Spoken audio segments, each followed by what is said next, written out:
વિકસિત Gujarat, smart city, આધુનિક સુવિધાઓના મોટા મોટા દાવા, પરંતુ અમે આપને જે દ્રશ્ય બતાવવાના છીએ તે જોઈને તમે પણ કહેશો કે ગુજરાતમાં મડ રેસિંગ યોજાવાનું છે કે શું? એટલે કે કાદવ કિચડમાં કાર અને બાઇક દોડાવવાની સ્પર્ધા. પણ સત્ય એ છે કે વાપી મહાનગરપાલિકાનું એક બસ સ્ટેશન હાલ મડ રેસિંગ જેવું લાગી રહ્યું છે, જ્યાં મુસાફરો સુવિધા નહીં પરંતુ દુવિધા ભોગવી રહ્યા છે. ત્યારે જુઓ આ જ મુદ્દા પર અમારો વિશેષ અહેવાલ.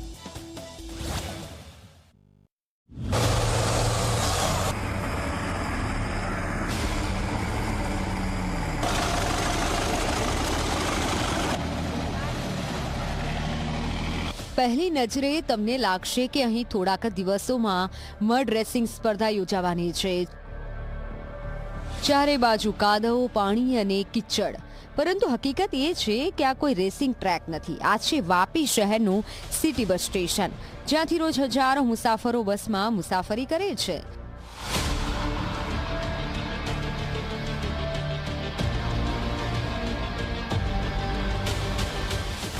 વરસાદ પડતા જ આખું બસ સ્ટેન્ડ કિચડના સામ્રાજ્યમાં ફેરવાઈ જાય છે. બસ પકડવા આવતા મુસાફરોને કાદવમાંથી રસ્તો બનાવીને બસ સુધી પહોંચવું પડે છે. નવા કપડાં પહેરીને આવેલા મુસાફરો પણ અહીં પહોંચે એટલે કપડાં ગંદા થવા લગભગ નક્કી હોય છે. દરરોજ અહીંયા આવતી જતી છું, પણ અહીંયા વાપી સ્ટેશનનું કિચડ છે બહુ વધારે, જ્યાં બસમાં અમે ઊભા રહેવા માટે જગ્યા નહીં મળે, તો તેનું કોઈ સુવિધા થવું જોઈએ.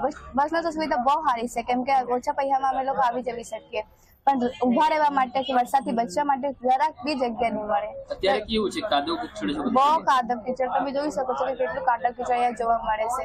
એટલા માટે અમે બહુ સુવિધા તો બસની તો સુવિધા બહુ સારી છે, પણ અહીંયા ઊભા રહેવાની જગ્યા નહીં મળે. બસમાં ચડતી કે ઉતરતી વખતે મુસાફરો લપસી પડે તેવી સ્થિતિ સર્જાય છે. ખાસ કરીને વૃદ્ધો, મહિલાઓ, બાળકો, દિવ્યાંગો માટે આ બસ સ્ટેન્ડ જોખમી સાબિત થઈ રહ્યું છે. એક નાની બેદરકારી ગંભીર ઇજાનું કારણ બની શકે છે.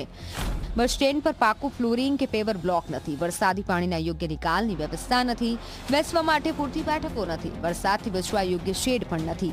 પરિણામે મુસાફરોને કિચડ વચ્ચે ઉભા રહીને બસની રાહ જોવાની ફરજ પડે છે. તકલીફ એટલે આ ખુલ્લી જગ્યા છે, પણ આમાં એટલું કિચડ અને પાણી ભરાયેલું છે, કોઈને આમ સગવડ નથી ઊભું રહેવાનું. માણસ કઈ રીતે ઊભી રહે? શેડ બી નથી હજુ બનાવેલું કઈ. બધાને પડી જાય તો તકલીફ થાય, કિચડમાં પડી જાય, કઈ કોઈને નુકસાન થાય. બસ પકડવાની દોડી જાય તો માણસ પડી જાય બિચારા, કપડાં ખરાબ થાય. આ બધી સારી રીતે સગવડ કરી શકે તો બહુ મહેરબાની થશે તમારા લોકો. મુસાફરોના જણાવ્યા મુજબ તેઓ વર્ષોથી આ મુશ્કેલી સહન કરી રહ્યા છે.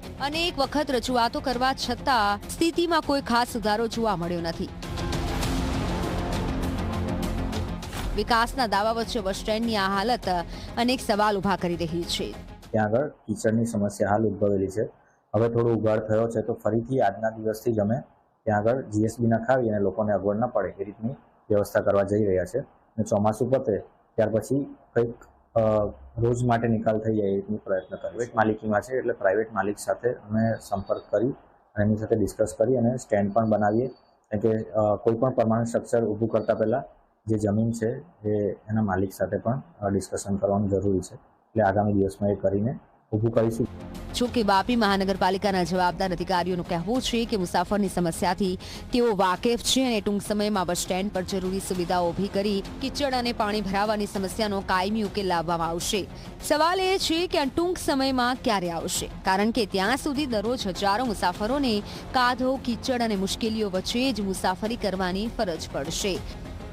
નિલેશ જોશી, ઝી મીડિયા, વાપી.